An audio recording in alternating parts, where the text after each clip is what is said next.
Zoom recording. Here we go. All right.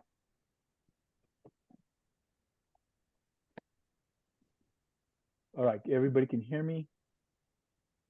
Okay. I am recording. I hope. Let me just check one thing to make sure. You're recording. Oh, okay. Good. Thanks. Good. All right. So good afternoon and welcome to November Secondary Methods PD. Today, we're going to be looking at lesson planning in detail for November's homework assignment. So for your recorded lesson, you were supposed to provide a lesson plan. You're going to take that lesson plan, bring it forward, and make corrections to it, okay? So you're going to revise and reflect around. The focus is going to be on universal design, specific accommodations and modifications for all students, and accessibility section, okay? You may want to revise or make note of how you would revise your previous lesson based on the feedback from your coach and other learning and reflection. Here are our objectives. First, we're going to review the LEAP virtual norms for C6. There has been a concern with the lack of professionalism on the part of a few teachers in virtual PD sessions. We are reviewing the norms for virtual meetings to be sure we stress the importance of the presence and active participation when we meet virtually. Next, we're going to be looking at universal design for learning and lesson planning in detail for November's assignment. And then we're going to discuss growth opportunities in lesson design to add UDL principles to your lesson plans and lesson plan implementation. So, as you can see on the slide provided, these are the dues that are expected for virtual meetings, okay? Do prep your camera and your camera use in advance so you can access documents or chat functions or anything. Your camera has to be on from start to finish.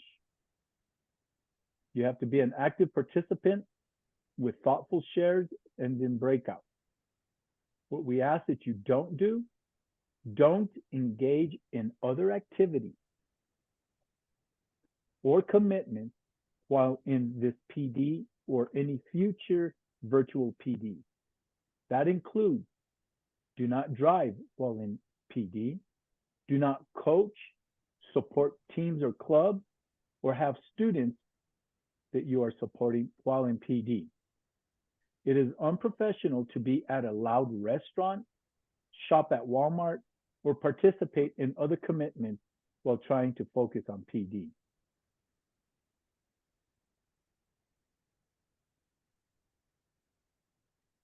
So what will happen? If this happens, you will be removed from the virtual PD. Candidates are responsible for their own professional ethic in PD, and they are expected to be on camera and attentive. Once it is seen that that is not occurring, a coach will share one warning, will wait for a reply, and then one reminder. If those are not responded to, the candidate will then be removed from the PD, creating a need for them to repeat the PD opportunity the next year. This applies to all professional development in LEAP. Specifically, virtual PD tonight and coming up in December, which we have virtual PD all day on 2 different weekends. You only have to attend one. And then moving forward, again, with all virtual method sessions each month. In the case of connectivity issues, it is your responsibility to find an acceptable accommodation. If a candidate misses content due to unreliable internet, an absence will be recorded.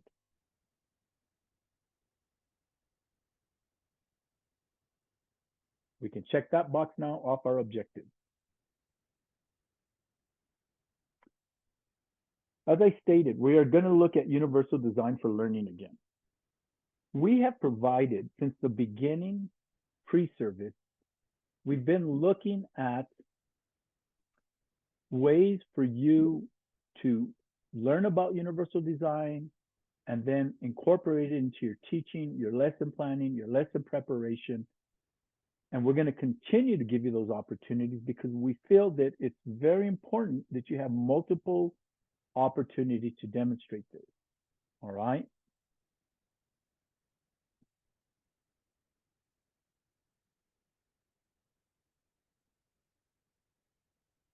We introduced UDL in July. Hopefully, we're modeling for you that multiple presentations in different formats are important for learners to master a skill or a strategy. It cannot be a one-time presentation and expect that your students got it. So let's review each of the UDL principles and what that can look like for lesson planning and implementation. I'm going to start the video. Let me bump it up.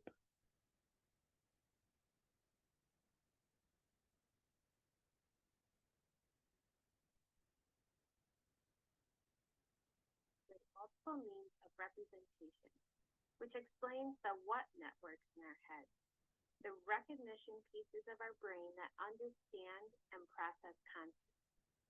This particular UDL approach focuses on giving learners or guiding learners to content in a variety of information formats.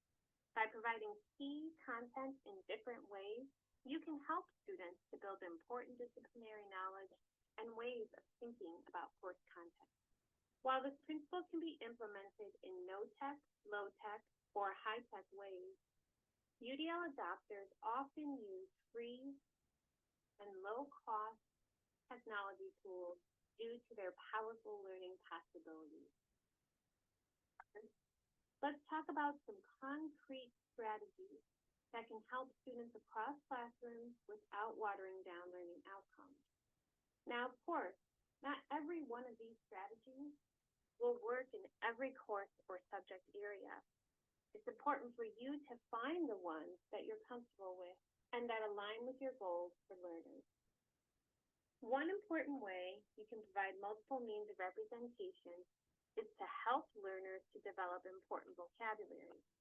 This might mean offering a glossary of key terms or providing a link to a resource students can use to find information about important concepts and figures related to your course content. You can also give learners resources that they can control, both in playback speed and sound. Could you record parts or all of your class lectures using lecture capture software so students could review them at their own pace after class? Or could you identify video resources online, like those available through OU Library's streaming video databases, that students could use to enhance their disciplinary knowledge? Another approach to providing multiple means of representation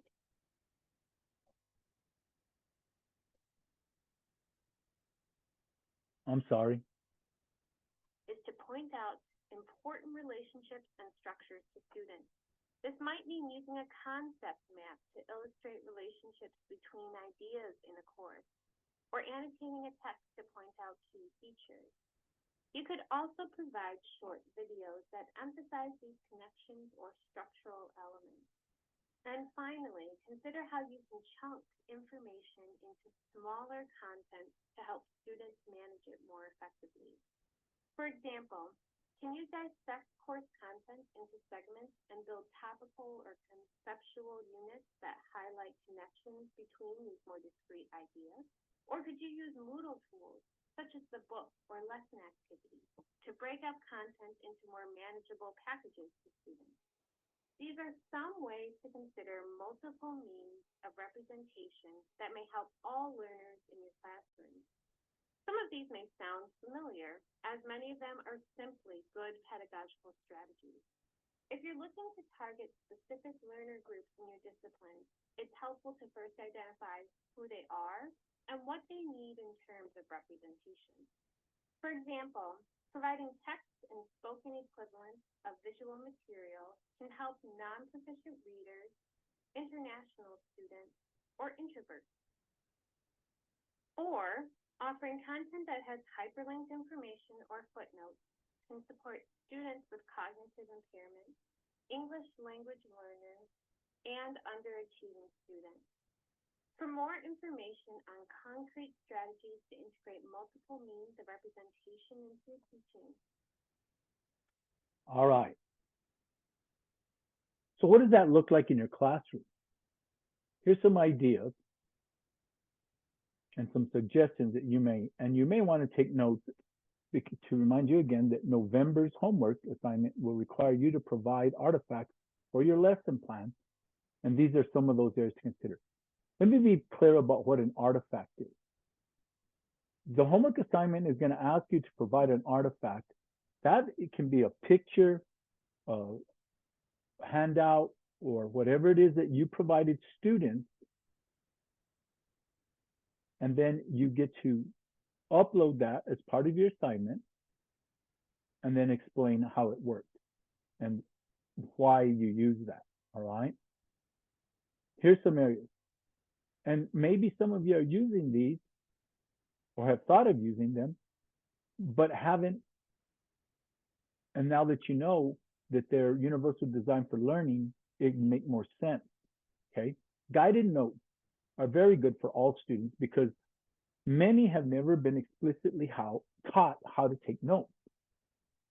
This provides a way for them to know what are the important details that they need to remember. Anchor charts. I've gone around and seen many anchor charts in the room. I don't know that the teachers were aware that that is a UDL strategy. Anchor charts can help students understand complex concepts and make sense of their thinking. They can be used for a visual roadmap to guide students through lessons and as a reference tool for during independent work. Front-loading vocabulary and context clues. When we front-load the vocabulary, we need to limit how many terms we present in a lesson. It does no good to present all 20 terms for a unit on day one. These need to be broken into manageable and chunked into manageable parts. Those like the 3 most important terms that you have to go or 4 terms that you need to use for that day's lesson. Having students look up those terms in a dictionary is not useful. It's not helpful and it doesn't work. You have to remember that we want these terms to go into long-term memory. And so we can include these in vocabulary journals, and we can use things such as Frayer charts and other methods so that it goes into long-term memory. Sentence starters and paragraph frames are another way. Another thing that I can point out with both of these is these are also what should be considered for in your lesson plan, where it's asked, what did you provide for all students, including English learners or multilingual learners, socioeconomic? The things that you do with UDL can fit these 2 categories. All right. So if you're doing that for all students, certainly they're going to help the English learner students. And I should have said that the opposite way. Things that are good, like sentence starters and paragraph frames, are good for all students. That's why it's universal, correct? Gamification. We modeled for you last month gamification, and we're going to continue in our next monthly PD. But gamification can be a very powerful tool to engage students, all right? And there's multiple platforms that you can look at. If you just do a search under gamification in Google, you'll be given lots of different ideas. To activate prior knowledge and make relevant content connections, you can consider KWL organizers, again, which we modeled for you in monthly PD, concept maps, and media. As you can see in the media that I presented, I included closed captions. That is a UDL strategy. So let's go to the next area. Here, we're going to read about or listen about action and expression and some of the ideas that they provide.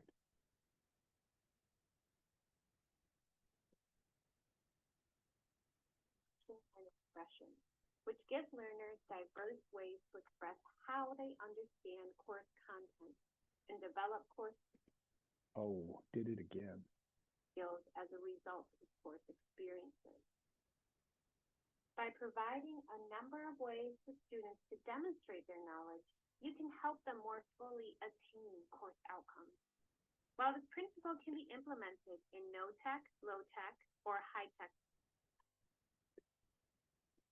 ways, UDL adopters often use free and low-cost technology tools due to their powerful learning possibilities. First, let's talk about some concrete strategies that can help students across classrooms without watering down learning outcomes. Now, of course, not every one of these strategies will work in every course or subject area. It's up to you to find the ones that you're comfortable with and that align with your goals for learners. Can you build opportunities for learners to communicate their knowledge and understanding in a variety of formats as appropriate and relevant for your course content? Of course, if you teach a writing-intensive course, writing is going to be a key component. But consider the kinds of writing you're asking students to do. Vary the length, purpose, and intended audience to help students see how writing exists across your discipline and its relevance across their personal and professional lives. Also, if on-the-spot presentations aren't key to your course outcomes, let students pre-record any talks or demonstrations so that they can refine their work. Then, in your class session, they can focus on responding to questions in deep and meaningful ways. Also, think about how you can share checklists or guides for note-taking with your students.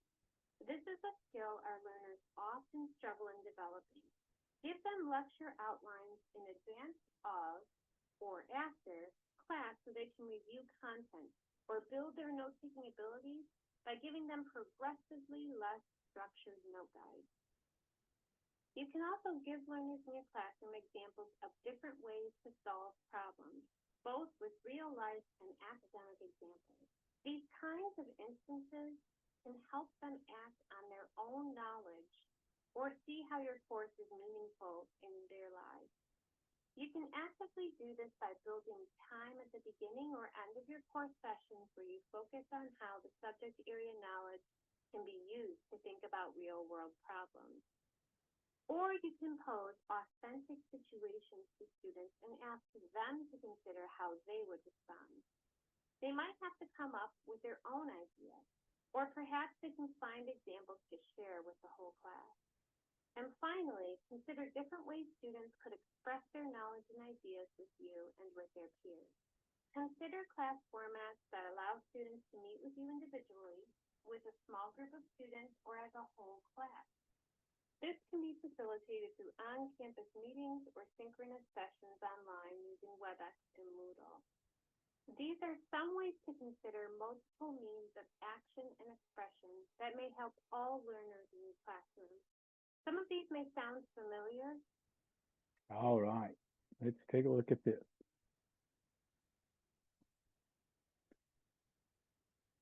So when we want to consider providing multiple means of action and expression, we want to think about presentations and how students give those. They mentioned if students are not good at giving presentations, you can have them pre-record them. A good way to do that is to use like Screencastify. Screencastify will record the student, and what you'll find with a lot of those, as I found when I was teaching, many of those students will do this multiple times until they get it right. And so they come up with a really good presentation, and then they can share it with you. Or you can ask them, can we share it with the class from this point? Because now they're not on the spot. Another way is to let them use visuals or drawing apps and videos or essays. I once had a student who didn't feel comfortable and had anxiety doing written tests. So we were reading a novel, and he asked, can I just illustrate the chapter? And I said, well, show me what you can do.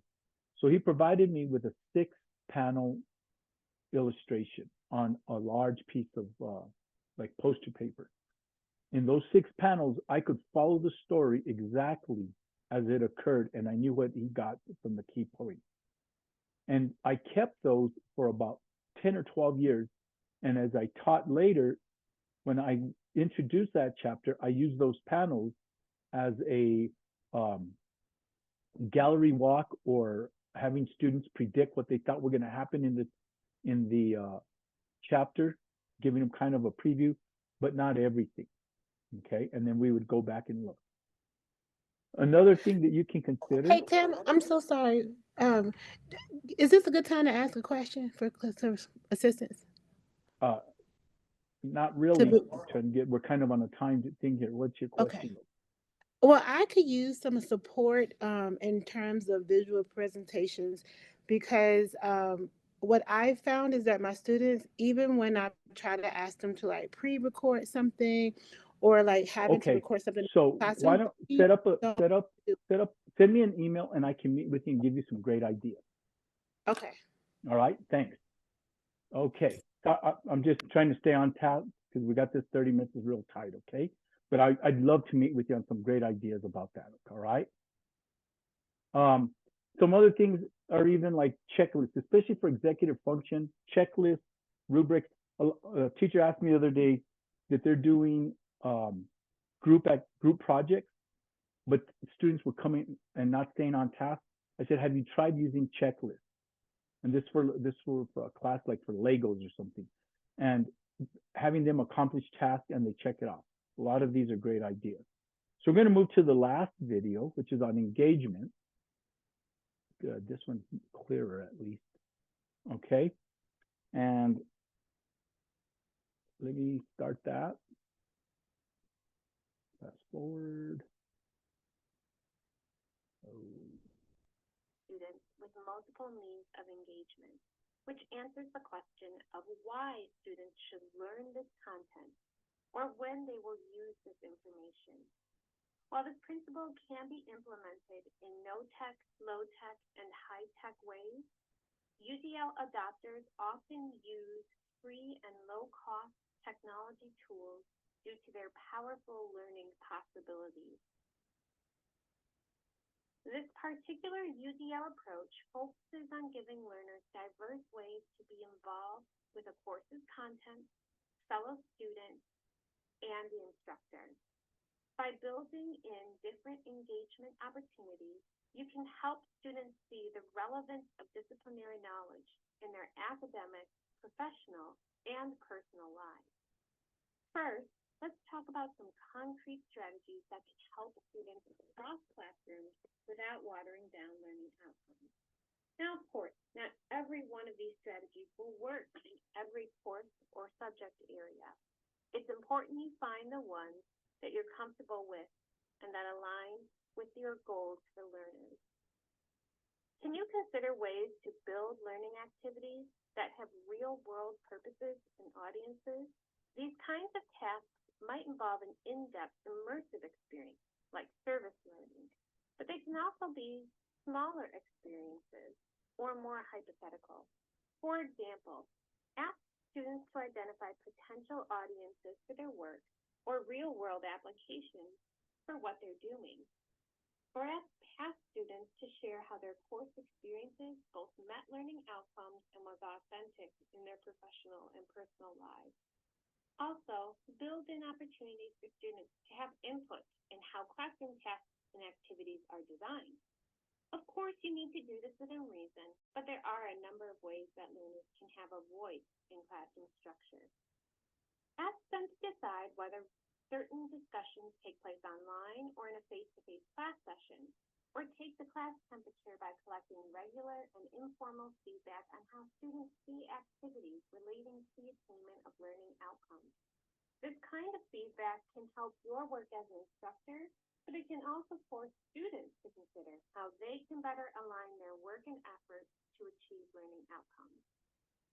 Throughout your course, you can also consider building linked tasks that have varying degrees of difficulty, but work toward a common course outcome.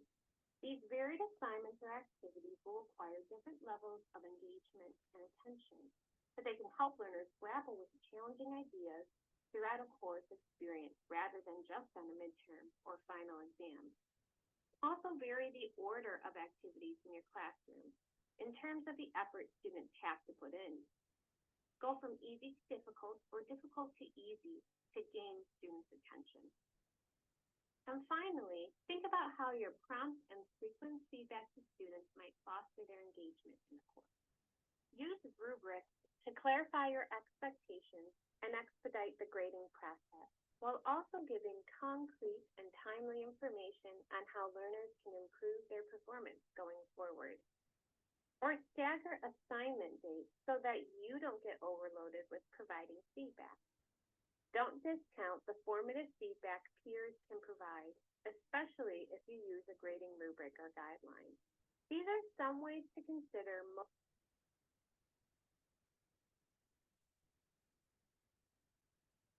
Some of the things that we want to look at and that I would discuss with my teachers are more opportunities for student talk and discourse.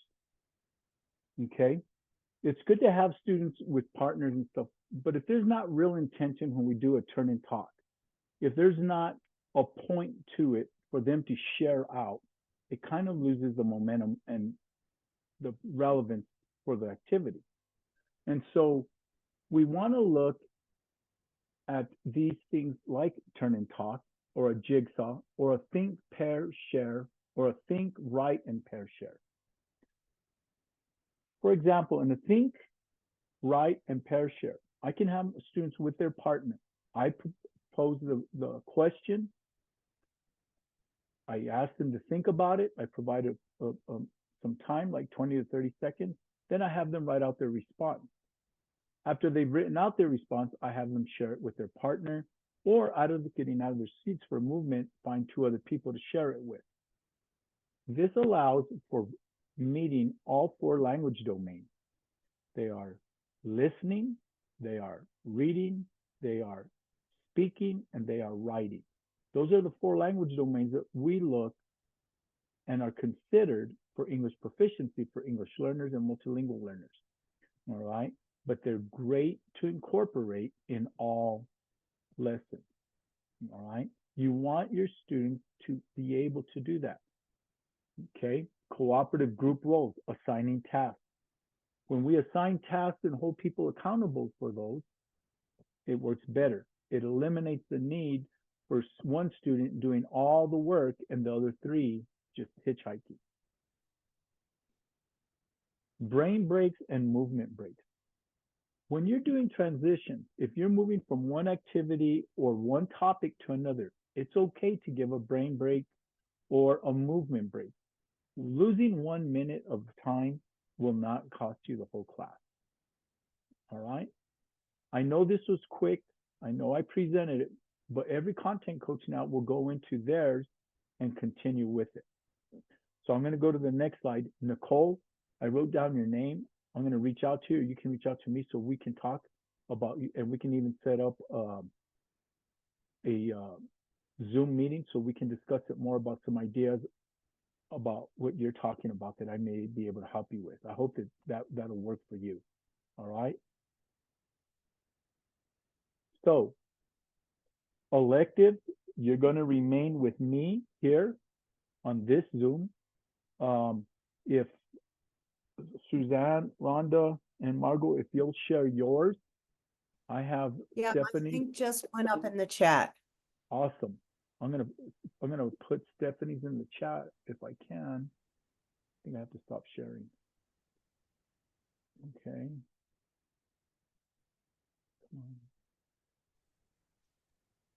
I'm sorry, I didn't hear if social studies, which group you'd like us to go into. Hang on, I'm working on it. Okay, perfect. Sorry about that. Just share it in the chat. I can do it real quick.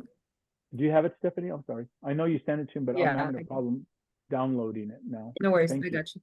Thank you. All right. There, if you guys are looking at social studies, I went ahead and sent it just now. I guess I should put my name. Oh, perfect. All right, so So everybody's there. Electives, you'll stay on with me.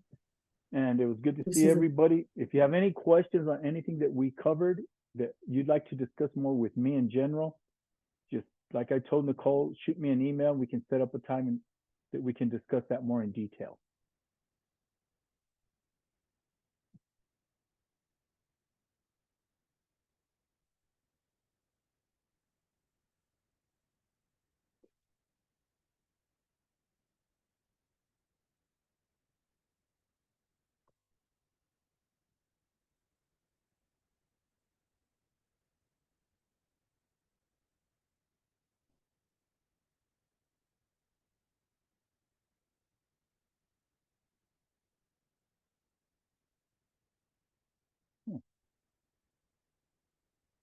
Oh, because I didn't share that.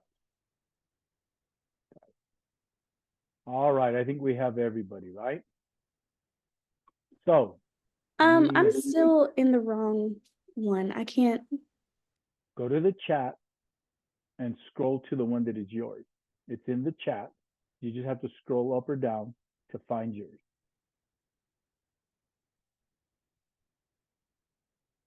Is there anybody else having a problem with that? Let me see the chat. Social studies. Yeah. Yeah, they're still there. Okay. Larissa, did you make the move? Or she may have already gotten. All right. Looks like all right. I'm going to go ahead and go back and share my screen. And we're going to pick up where electives is going to pick up. There.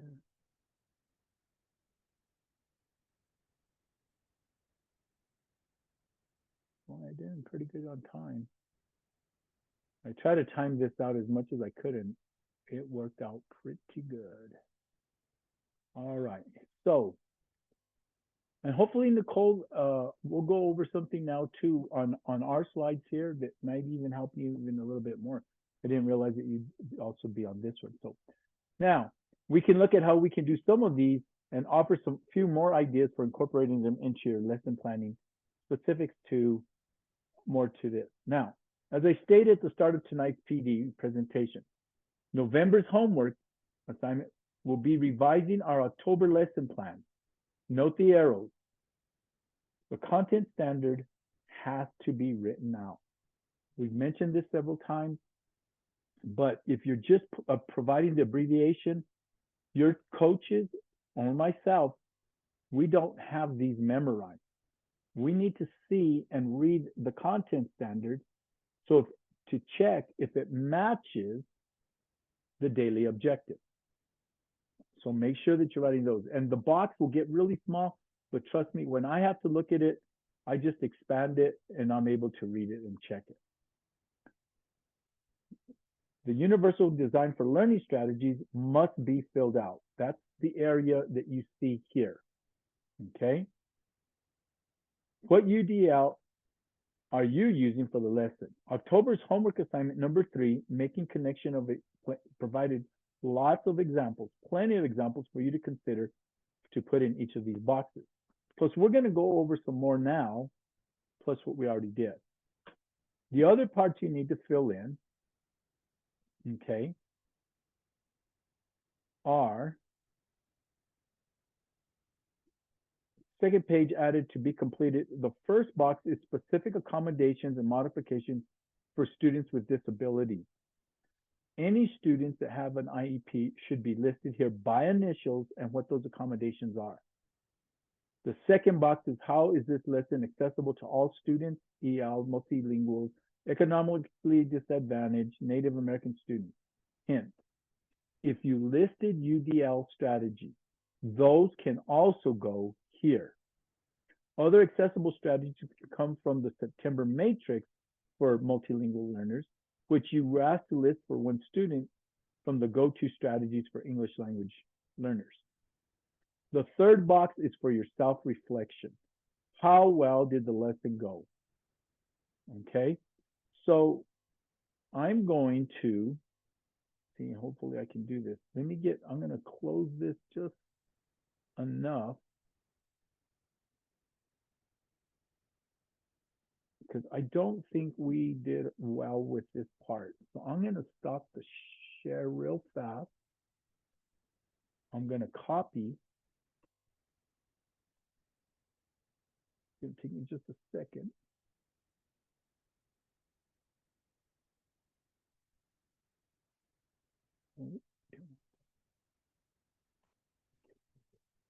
Oh yeah, here we go.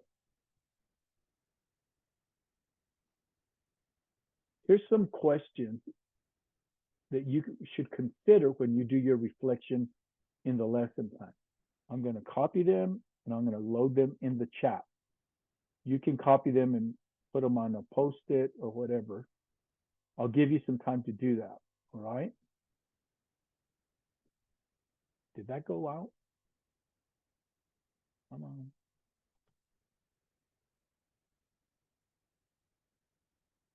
Why isn't it sending it? Enter.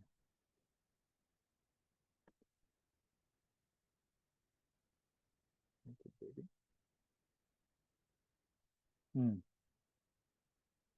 I am not able to put that in the chat. Can any of you see that there? Okay, there's another way to do this. Hang on. I don't know why my chat is not working. Oh, because I'm sending, my bad. I sent it to everybody in the waiting room. There you go. Finally figured it out. So these are questions that you can consider for your self-reflection on that. And we did provide those before, but here they are. It says, what went well in the lesson and why? What problems, if any, did you experience? Why? What problem or what was your lesson student-centered or should have been? And what would you have done differently? What is one thing that you could have done differently? In addition to what are some things did you do well? I would also list. And then what did I learn from this experience that will help me in the future? Okay. Any questions with those? Let me go back to presenting. Let me go back to share.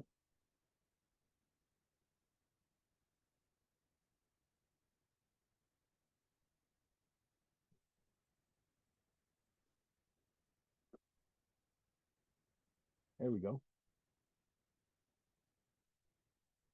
Okay, so that's what the lesson plan. So let's take a look. Let's go back to looking at ways to provide engagement strategies for your lesson plan.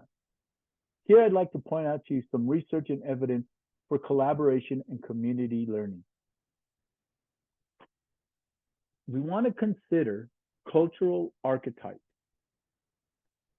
Okay, collectivism versus individualism.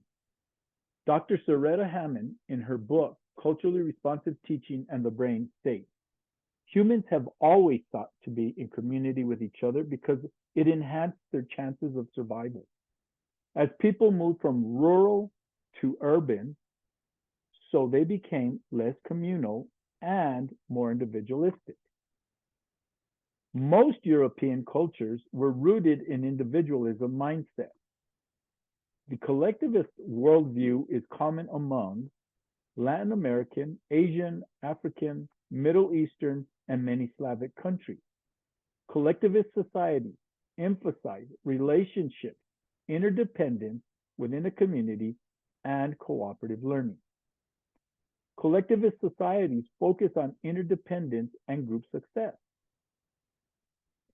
Emphasizes the reliance on the collective wisdom or resources of the group and the belief that the group members take care of each other to get ahead. Here's why I'd like to pause just a moment and remind you about that time that we showed you the video on, what was it called? Where the kids all ran out to collect the strawberries. So the man said he'd give a prize to the first child that brought it back. Ubuntu, right? That's an example here of how children learn, okay, in collectivist society. Learning happens through group interaction and dialogue. So if we can consider that the strategies of turn and talk, jigsaw, think, write, pair, share, and partnered in group activities, there's research to support this. We need to also consider that we're developing all learning domains, speaking, writing, listening, and reading, when we do offer these activities.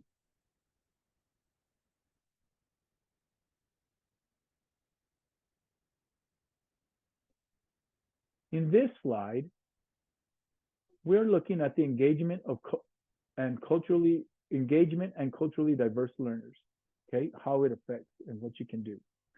If you're considering how to provide multiple means of engagement for culturally diverse learners, including multilingual learners. Think about whether any of these strategies might help facilitate student development. First is encourage opportunities for learners to use their own culture and experiences in the classroom, and use this cultural diversity to compare and contrast other cultures. Broaden the examples that you provide to help and highlight applicability in a range of cultures and countries. You can also provide learners with opportunities to share their cultural norms or experiences, but don't single them out or ask them to represent a particular group.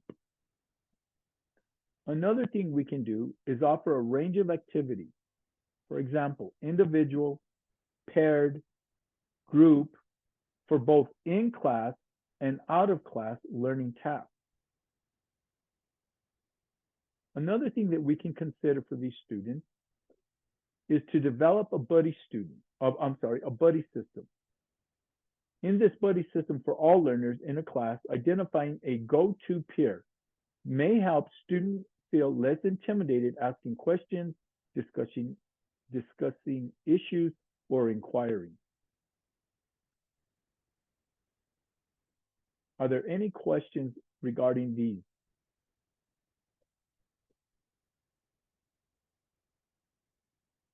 And here I am looking for discussion.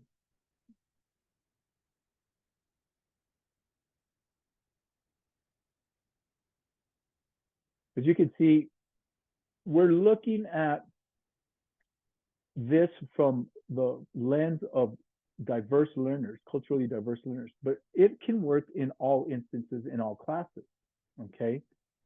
We want to make sure that the reason why we're providing engagement strategy and these opportunities is that we're being intentional in letting students work together to think before they respond. So when we're doing things like turn and talk,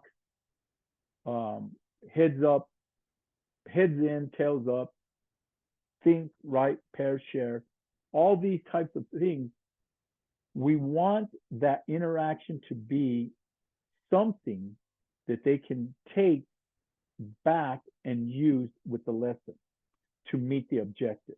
So it's not just a matter of talking. And when we find that students get off task about it, that's when we get to walk around. Now, the other thing about this is when we go in to observe a class, when a coach comes to observe, remember, we're not there to, and my focus as a coach is not on you. My focus as a coach is on the learning, is on the learners. How are you getting them to engage with the lesson and get it? And if it's a matter that I'm observing somebody just lecturing, asking questions, going back to a lecture, only looking for individual answers, I'm not seeing engagement. And if I'm not seeing engagement, I don't think that every single student in that class is getting it. I just don't see the evidence. But when I can see the engagement, if I can see that students are all participating, all given a chance to discuss, to ask questions, to share with others, I know that there's learning going on. I can see that. The other thing to consider about this is when you're the one doing all the teaching and all they're doing is being receptive, it's going to wear you down. You are going to feel tired. That's when you're going home exhausted, all this. You want to make sure that they're sharing the load. They should be doing most of this, right? That allows you to circulate and facilitate and be able to engage with the students and do those comprehension checks, all right? Are there any questions on any of this till now? Any wonders, I should ask? How to implement it, ideas for even like the buddy system.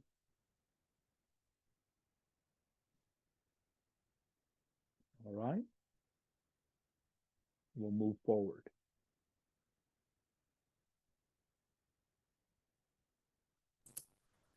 Hey, Mr. Flores, I think somebody had a question in the chat. Oh, good. Or- I'm sorry, I'm not monitoring the chat. Can they come on? Who was it? Can you share specific examples of how to share cultural norms without singling out students? Okay, I can ask. Okay, and I know cultural norms sound kind of different. Okay, but if I can ask a student, you know, in your home or in your culture, how is this seen? How is this done? Okay, are you able to share that? Now, that's the first thing I want to make sure I ask. Are you able to share that with us and make sure that they feel comfortable doing it?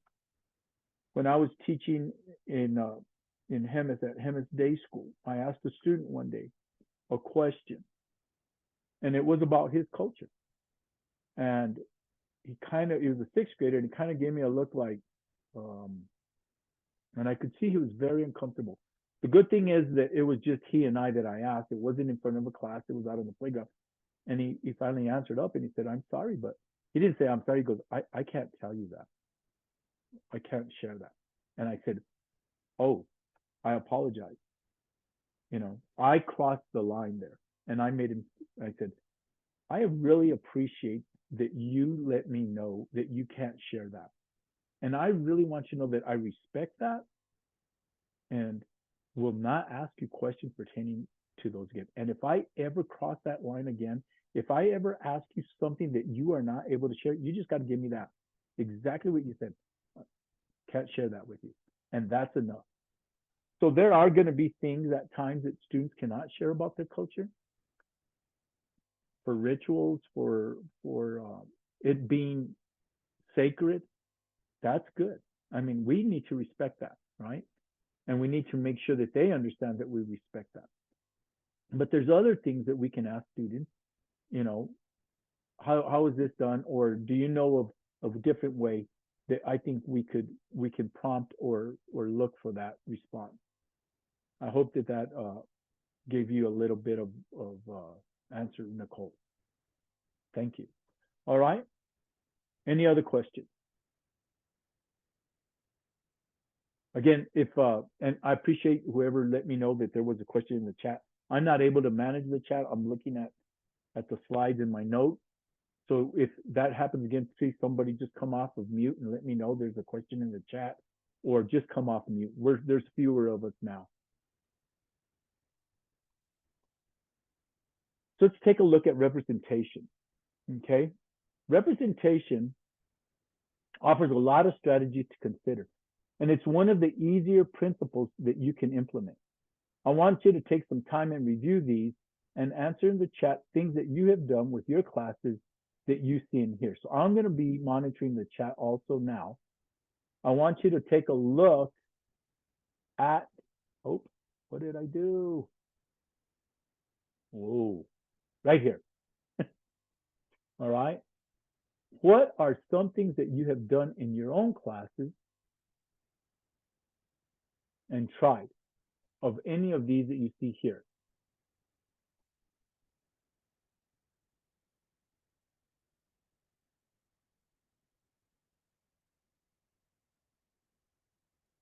Guided notes, good. Thank you, Galen. Guided notes are excellent. And it's like I said in previously, guided notes really help our students because unless it comes to you naturally, I don't know that we've ever taught, unless you're like at an avid school, right? Students how to specifically take notes, okay? KWL, those are great, especially when you want to know and activate prior knowledge because students come for those. Those visual supports, another great idea. So remember, when you're filling this in representation on your lesson plan, you want to list it. Students were given guided notes to follow along with the lesson. They were allowed visual support on the slide, things like that, okay? There are anchor charts. And then the lesson's also going to ask you for artifacts. So when you do your homework assignment, okay, you want to take pictures and embed them in the attachment, the Word document, whatever it is, that you're going to upload as your artifact. And then you describe how that's used in class. That is part of the homework assignment, all right? Sentence stems and gamification. What gamification, Diana, what are you using for gamification?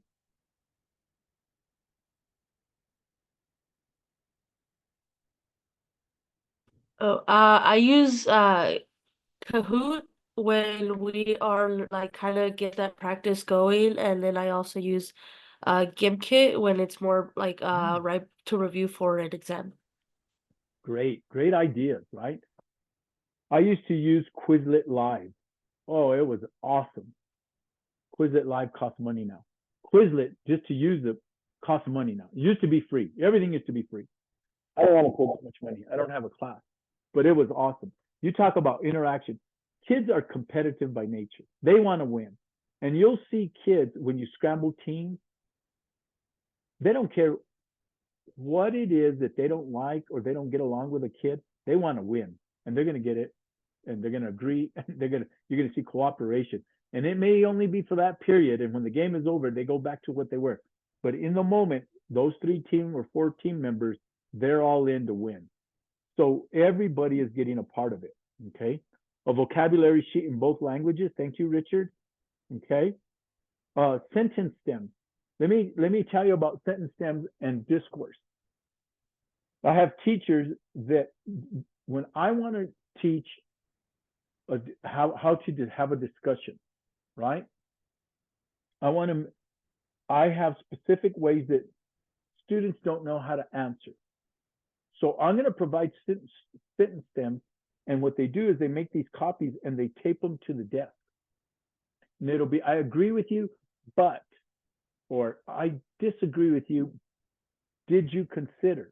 Or, you know, another thing I can add to that, and these are just good ways. They don't need to be taped, but they need to be on an anchor chart or something to help those students know what it is that they can say in discussions and how to phrase it.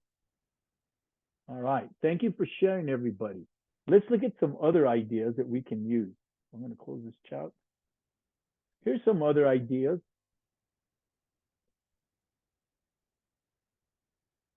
Always keep in mind that multiple means of representation suggestions are universal and help all students to develop deeper disciplinary knowledge. You can record your class sessions or lectures. That might be a little bit hard.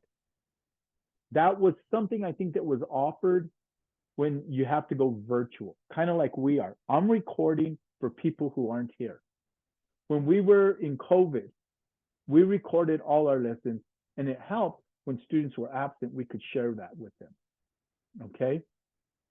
If you can record your lesson, that's great.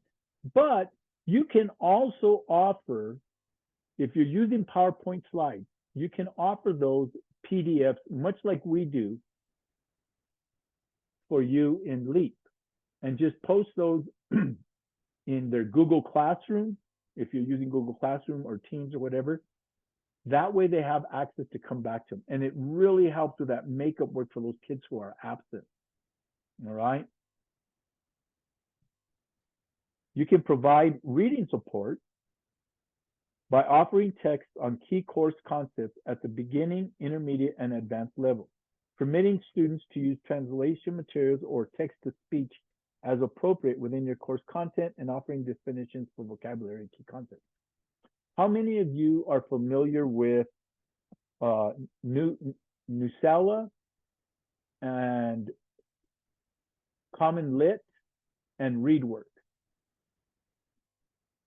Those 3 platforms are free. You can join them as a teacher, and then it allows you to add your classes if you're a Google school, and just using Google to move your class list over. From there, you can find informational text for many of your content areas for your elective. And you can find informational text to share. And in that, like on Nusella and ReadWorks, it'll have up to 3 different levels of reading, that beginning, that intermediate, and that higher level. So all students are getting the same information, but in different points of rigor for them so they can understand. So I really encourage, if you don't want to use, take a look at those three. It's commonlit.com, readworks.com, and the last one is Nusawa. All right. Great things to find informational text for any of your areas. And you can just go to and do a search in them by subject and find things for them. So that's another good source for providing that. You can provide, I don't think we've shown you, but in your presentation, when you're presenting on your one screen or that, there's a download, an app that you can have it there that will translate as you are speaking what your lecture is on that PowerPoint, and it's free. It's in Word. Okay, so if you have a monolingual student or somebody needs that, you can still provide that instruction in English, and it will translate it and closed captions underneath as you are presenting. And it works very, very effectively. It is very efficient.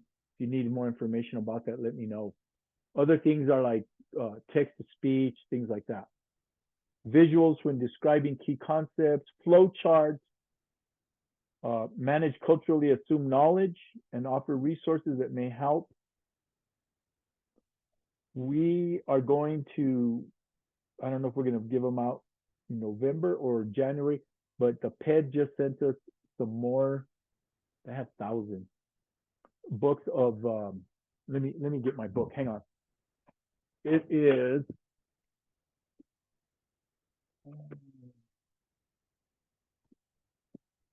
Oh, no, I might have lent it, but it's U.S. history from an indigenous point of view.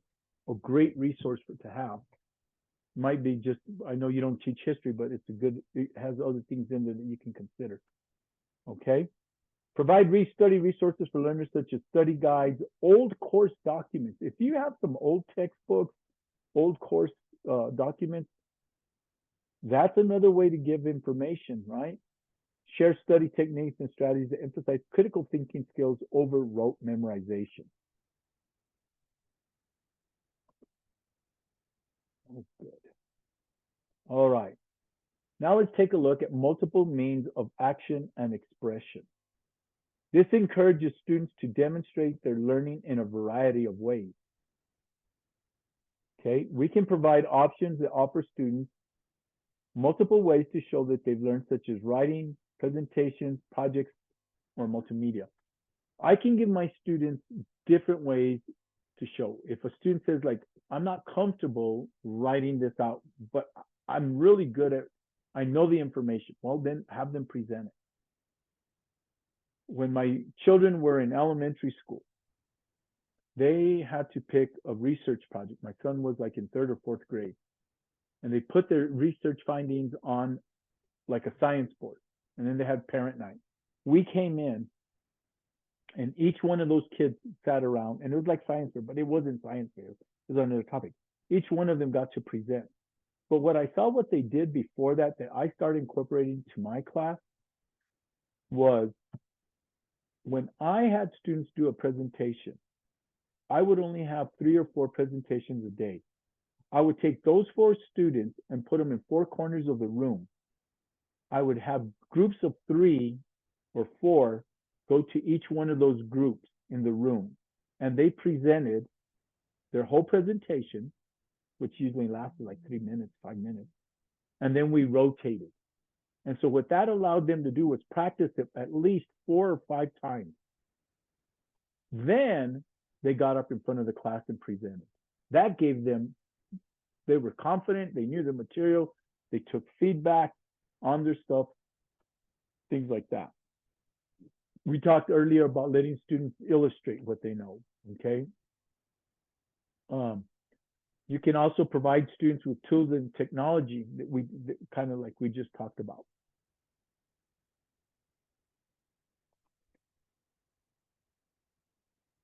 Here's some other ideas for action and expression. Offer learners variable time to submit work and complete exams. That is not to say unlimited or wait till the last minute to do it time, but you can consider ways to incorporate this to the student's advantage and be equitable with it.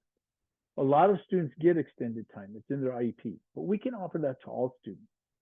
The way that you can consider it is have a deadline that you know.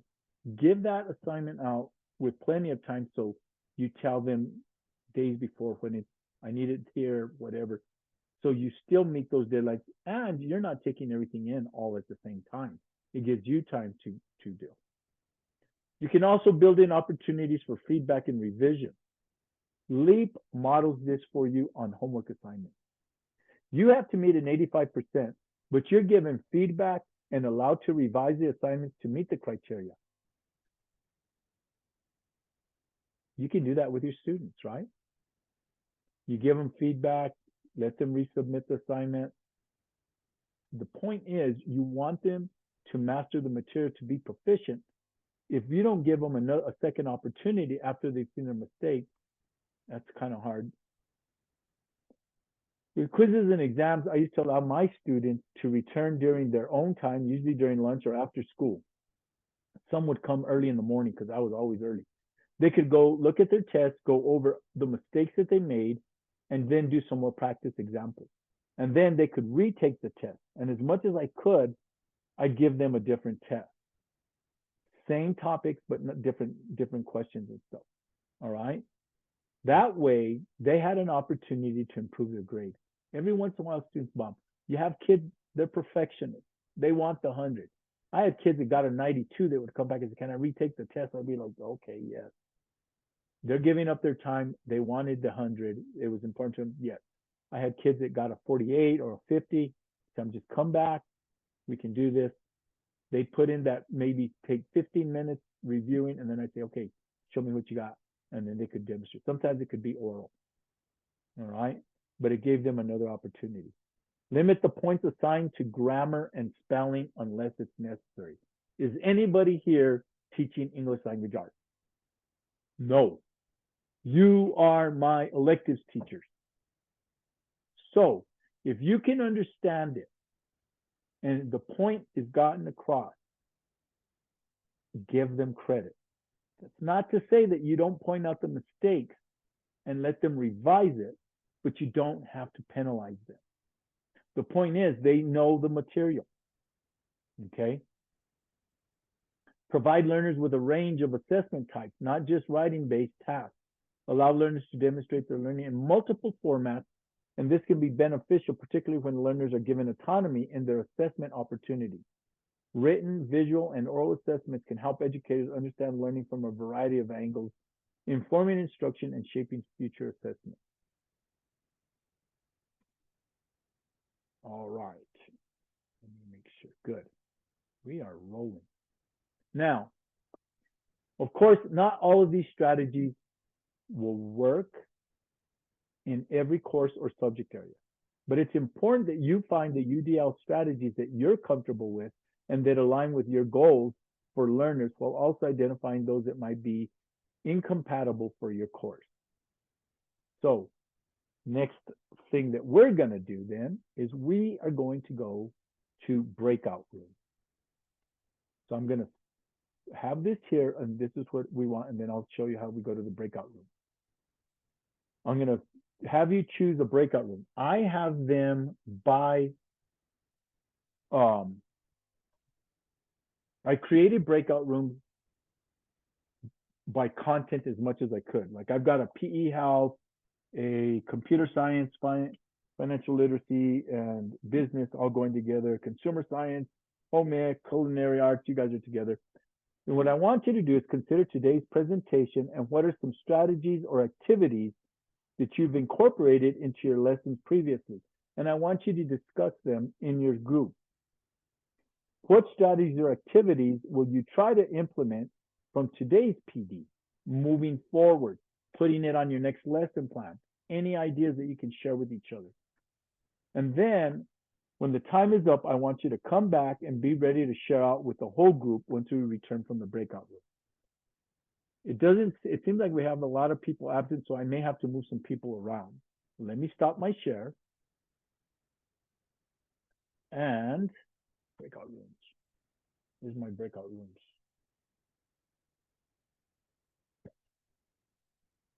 All right. Now, can you see the breakout rooms? Can you choose them? Are they available to you? Are you seeing anything? No. How do I do that? Open rooms.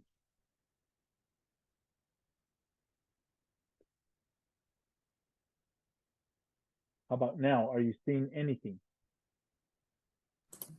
It says the host has open breakout rooms. Please wait to be assigned.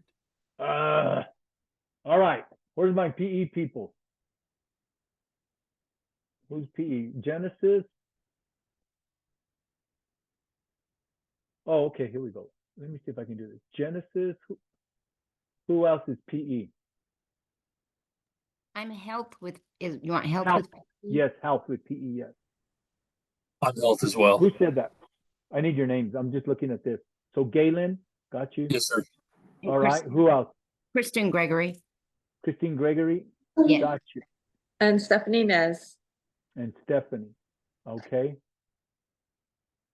Thank you. Anybody else going to PE health? Nope.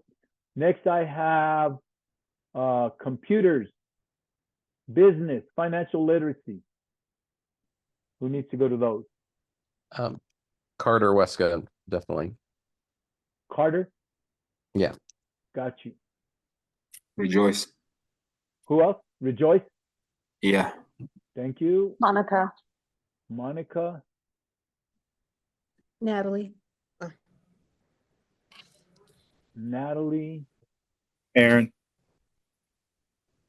Who else? Aaron. Aaron Thomas. Yep. Gotcha. Okay. Noel. Okay. Good. All right. Next one. Consumer science, home ec, culinary arts. Who do I have? I think it's just me. Okay, no, Bethany. Oh, okay, Darnell. Bethany and okay, Bethany and Darnell. Yeah, you guys can discuss together. All Cool. right. Hopefully I did that, Bethany. All right. Next one is study skills, life skills, and automotive. Nicole. Nicole. Okay. Kayla, Kayla.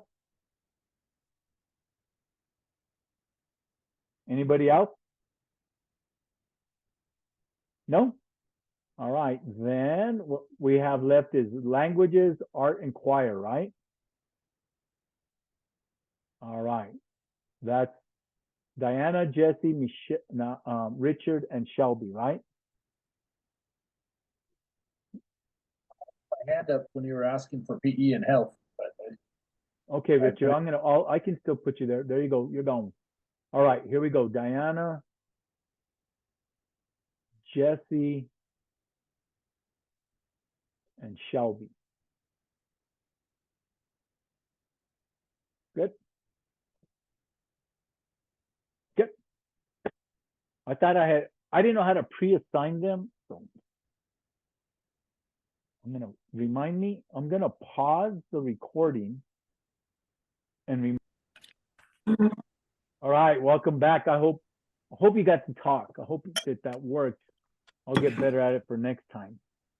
But if somebody would like to share out anything that they discussed or said they wanted that they've either used before or they want to try in these lessons that are coming up this month.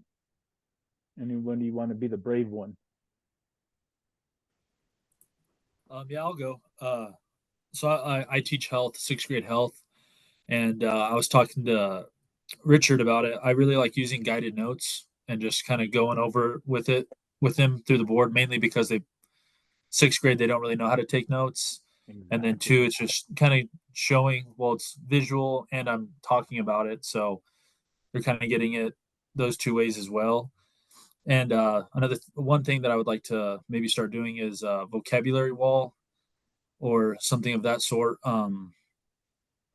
To just kind of keep track with health. A lot of words kind of get reused, so I think that'd be beneficial because they can recall and kind of familiarize themselves with health terms.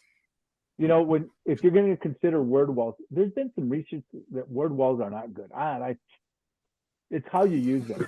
So you might want to consider this, being that it's health, is have your word wall categorized. So if it's something about cardiovascular, right? That's where I can put those. If it's something that has to do with maybe preventative or exercise, and just create those categories and then use those, be able to use those categorized for them. I think that's a great way. And then they are up there. And then you tell them, one of the things that I used to do with my word walls is when they would answer their questions, if you use the terms that are on even from the word wall, whatever, I can identify and you can show me and you underline it. You're using the top vocabulary, you get extra points. And so that Yes, sir. really That's a good idea. them. All right. Thank you. Anybody else want? Sure, Galen. Thank you for sharing. Anybody else want to share out?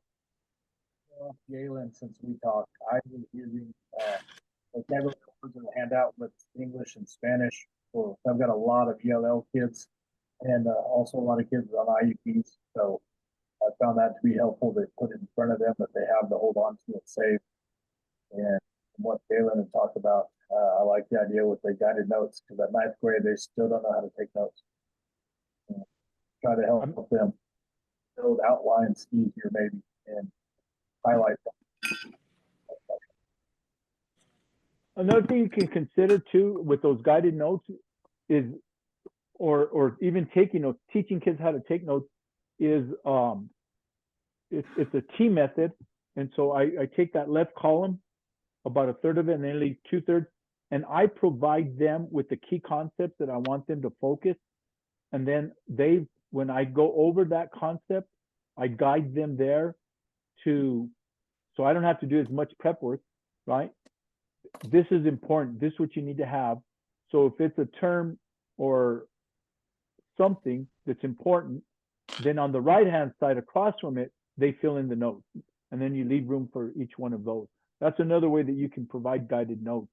Those are called T-chart notes, right? Those are very similar to what Avid uses. Okay.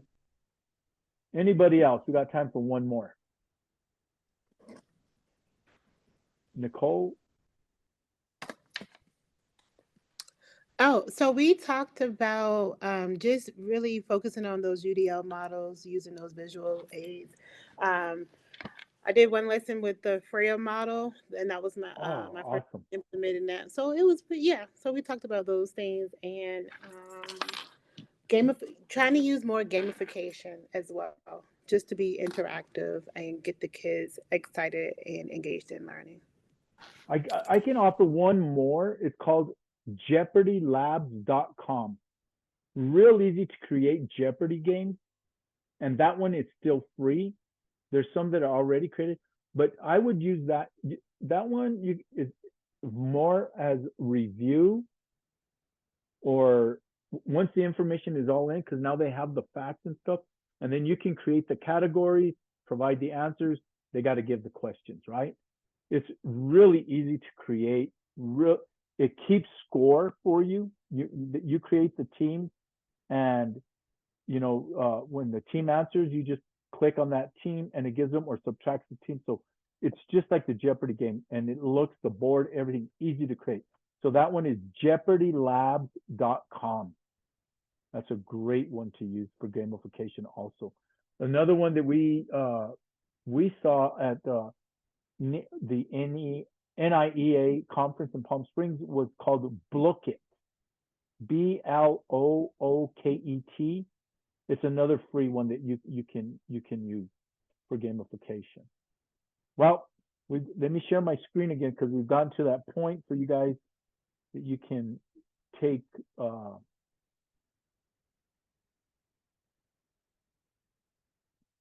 I do want to make sure that I share. This is my credits page, all the stuff that I talked about and gave you examples of. None were my own ideas. I don't want to get sued. So I got those videos are on YouTube for UDL, the CAST guidelines, of course, and then Zaretta Hammond, Culturally Responsive Teaching in the Brain. Easy book. I mean, easy read book, but very, very interesting. A lot of good stuff in it. Okay.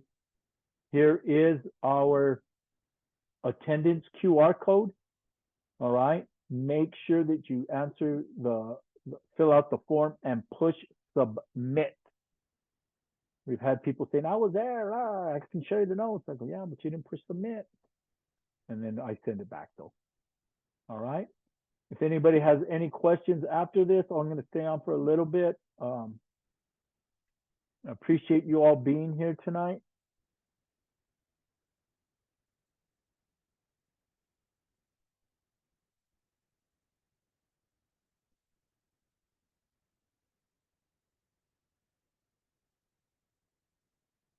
I don't want to go too fast and take that down. Was everybody able to access that? Any problems? We're good? If you got it, you're excused. Go get started on your homework assignments and implementing UDL and everything else. Awesome. Thank you. See you. Take care, Stephanie. Thank you. Have a wonderful night. You too. Okay, I'm still trying to get it. My phone died. It's coming up.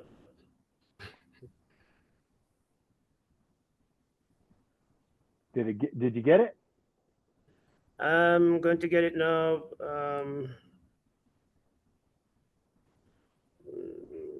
It's not coming up. Thank you, sir. Good night. Good night, Rejoice. Take care.